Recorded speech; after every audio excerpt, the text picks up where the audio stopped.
అమ్మలకన్న అమ్మ జగజ్జనని దుర్గమ్మ అమ్మవారి శరన్నవరాత్రి ఉత్సవాలు ముగిశాయి. అయితే ఉత్సవాల్లో ఆలయ అధికారులు సంప్రదాయాలను పాత్రేశారు. అధికారమే పరమావధిగా జాతరలా మార్చేశారు. ప్రతి ఏడాది ఎంతో నిష్ఠతో జరిగే ఉత్సవాలు ఈసారి ఆలయ అధికారుల నిర్లక్ష్యం, అవగాహన లేమితో పాటు అహంకార దర్పంతో అమ్మవారి భక్తుల మనోభావాన్ని గాయపరిచారు. నవరాత్రి వేడుకల్లో ఆలయ అధికారులు, అర్చకులు సైతం ఎన్నో అపచారాలు చేసిన ఘటనలు ఈసారి వెలుగు చూశాయి.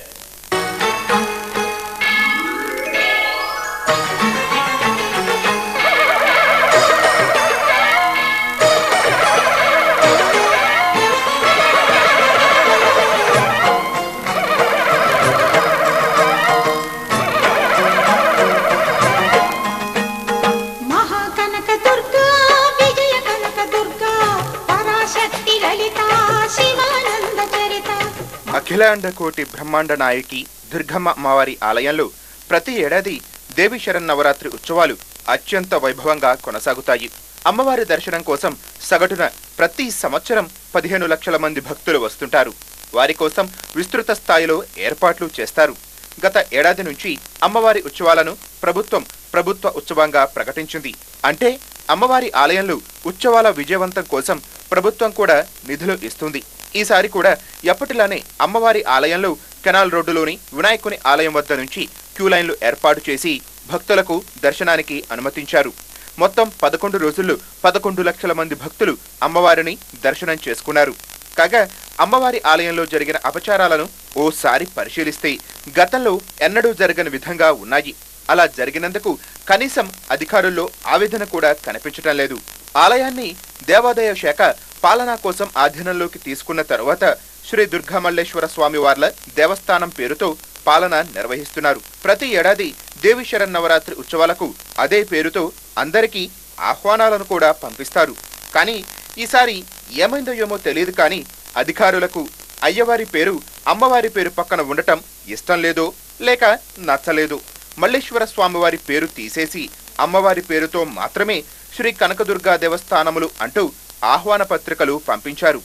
ఈ రకమైన ఆహ్వాన పత్రికలు అందడంతో భక్తులు తీవ్ర మనోవేదనకు గురయ్యారు. ఇక దుర్గమ్మ అమ్మవారి ఆలయంలో దేవి శరన్నవరాత్రి ఉత్సవాల్లో అష్టాభుజాలతో ఉన్న అమ్మవారి ఉత్సవ మూర్తిని ఆలయం నుంచి పల్లకీలో బయటకు తీసుకురావటంతో ఉత్సవాలు ప్రారంభమైనట్లుగా సంకేతం. ఈ అద్భుత ఘట్టాన్ని తిలకించేందుకు ఆలయ సిబ్బంది సైతం ఎంతో ఆతృతగా ఎదురు చూస్తారు. ఈసారి ఉత్సవాల్లో ఈ ఘట్టం భక్తులకు కళ్ళనీళ్లు పెట్టించింది. అమ్మవారి ఉత్సవమూర్తిని చిన్న ట్రాలీపై పెట్టి నేలపైన ఈడ్చుకుంటూ బయటకు తీసుకువచ్చారు. ఈ ఘటన చూసిన ప్రతి ఒక్కరూ అవాక్కయ్యారు. దేవదేవిని భుజాలపై మోసుకుంటూ రావలసింది పోయి ఈ విధంగా లడ్డూ ప్రసాదాలు లాక్కెళ్లేందుకు వినియోగించే ట్రాలీపై పెట్టి అమ్మవారికి భక్తుల కాళ్లు కనిపించేలా తీసుకువస్తారా అంటూ తీవ్ర మనోవేదన కలిగించింది. మరి దశాబ్దాల నుంచి అమ్మవారిని పల్లకిలో కూర్చోబెట్టి మోసుకుంటూ తీసుకువచ్చే విషయం ఆలయ అధికారులు, పండితులు, అర్చకులకు ఎందుకు గుర్తులేదో అమ్మవారికే తెలియాలి. 300 అది వరకు దసరా నవరాత్రులు అంటే 10 రోజులకు వచ్చేసి 1000 రూపాయలు టికెట్ పెట్టారు. అలాంటిది 10 రోజులకు 5000 పెట్టారు. అలానే స్పెషల్ దర్శనం అని ఈ మధ్యకాలంలో 100ది 300 చేశారు. దసరా నవరాత్రుల సందర్భంగా 500 చేశారు. అప్పటికీ భక్తులు కూడా ఎవరు హర్షించలేదు. 500 రూపాయల టికెట్ కొనుక్కొని దర్శించుకొని వస్తున్నారు.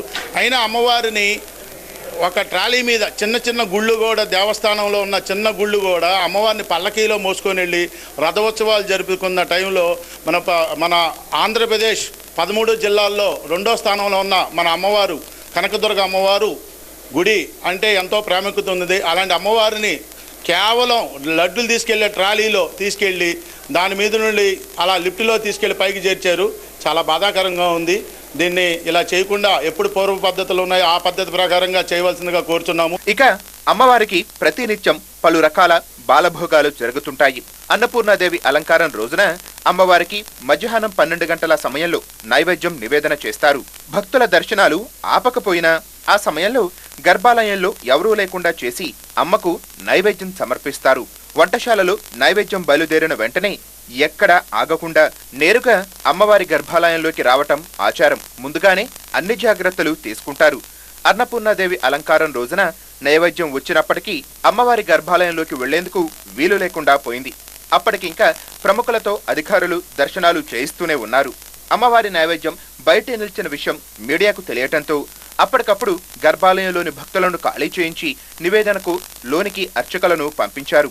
ఆలయ సాంప్రదాయాల ప్రకారం ఇదో పెద్ద అపచారం. ఇక దుర్గమ్మ అమ్మవారిని పోలీసులు తమ తోబుట్టువుగా భావిస్తారు. ప్రతి ఏడాది శరన్నవరాత్రి ఉత్సవాలకు ముందు రోజు నగర పోలీస్ ఉన్నతాధికారి స్వయంగా వచ్చి అమ్మవారికి పుట్టింటిసారిగా పసుపు, కుంకుమ, గాజులు సమర్పించుకుంటారు. ఆ తరువాత ఉత్సవాలు ముగిసిన వెంటనే అమ్మవారు, స్వామివారు తెప్పోత్సవానికి వచ్చినప్పుడు తొలి కొబ్బరికాయ కొట్టి వారే స్వయంగా పల్లకి మోసుకుంటూ కృష్ణానది వద్దకు తీసుకువెళతారు. ఇది సాంప్రదాయానుసారంగా చాలా కాలంగా జరుగుతోంది. ఈ బాధ్యతలన్నీ నిర్వహించేందుకు వన్-టౌన్ పోలీసులకు ప్రత్యేకంగా విధులు అప్పగిస్తారు. ఈ 10 రోజులు వన్-టౌన్లో విధులు కేటాయించబడిన అధికారులు అమ్మవారికి చిత్తశుద్ధిలో పూజలు చేస్తూ సాధారణ విధులకు దూరంగా ఉంటారు. అటువంటిది ఈసారి పోలీసుల పాత్ర ఏమీ లేకుండానే అమ్మవారి తెప్పోత్సవానికి ఆలయ అర్చకులు బయలుదేరదీశారు. దీనిపై పోలీసులు ఆగ్రహం వ్యక్తం చేశారు.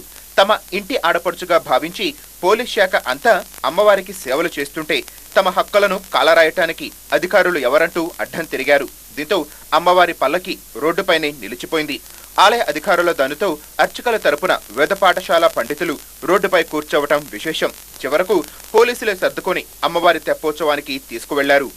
అట్లాగే ఒక స్థల పవిత్రతను బట్టి ఆ వస్తువుకి వాల్యూ వస్తుంది.